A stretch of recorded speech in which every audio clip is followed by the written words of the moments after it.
All right, so when I tell you that Candace Owens is not the brightest bulb, it is the understatement of the century because, as you guys know, Candace Owens legitimately is quite dumb, quite possibly the dumbest conservative pundit out there.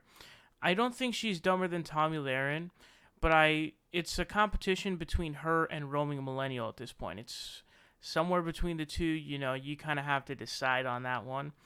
But so Elizabeth Warren had proposed a really awesome plan, in my opinion. I'm sure in your guys' opinion as well.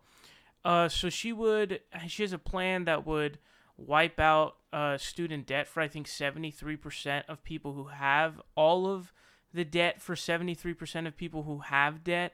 So it's like a tiered system based on incomes, right? And it would be a $645 billion cost, a one-time cost to do this. And there's like a 1.6 trillion total amount.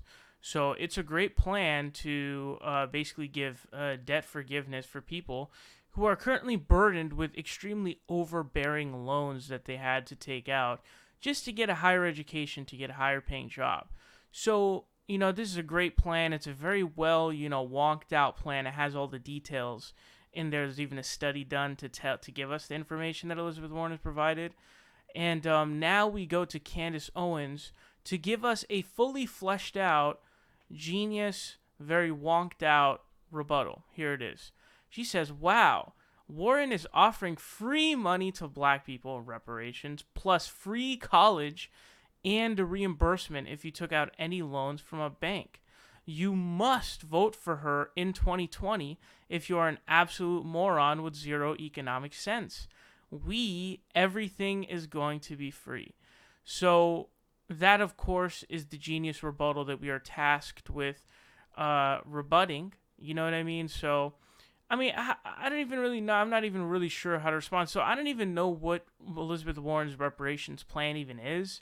I know that I guess she said she supports it, but I have no clue as to what her reparations plan is. I don't even think there's well, actually, I don't want to say that, but I haven't seen any actual reparation plans.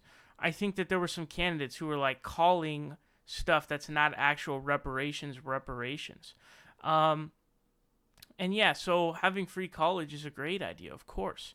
And also, there's actually, in that same study that I mentioned earlier, home ownership will go up, not because they'll be given subprime mortgage loans like Ben Shapiro is saying, no, but rather they'd be able to, instead of routing their income to those extremely overbearing, undue loans that they're paying, they would end up rerouting that to actually being able to buy a home, have money to put down as a down payment, and have enough, recurring income through their job that would have been going to paying off student loans to being able to buy a house.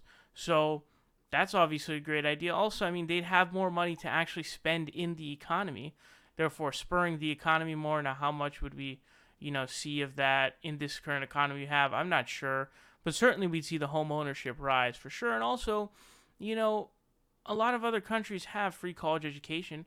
If America's really number one, why don't we have it yet? I know that France has free college. I know that Germany has free college.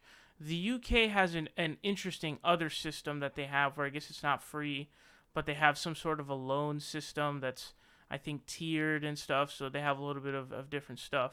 But this is absolutely a great plan. And I don't understand why you'd be in opposition to it. The way it's being funded, by the way, Elizabeth Warren has a pretty fleshed out plan. She wants to take back the estate tax levels back to George W. Bush levels. And she also wants to put in place a 2% wealth tax on estates with over $50 million, which is a great idea. So this money that's funding this is coming from rich people, not from your average folk, right? So, this is the kind of stuff that, we're tasked with rebutting because these are the geniuses that are on the right wing.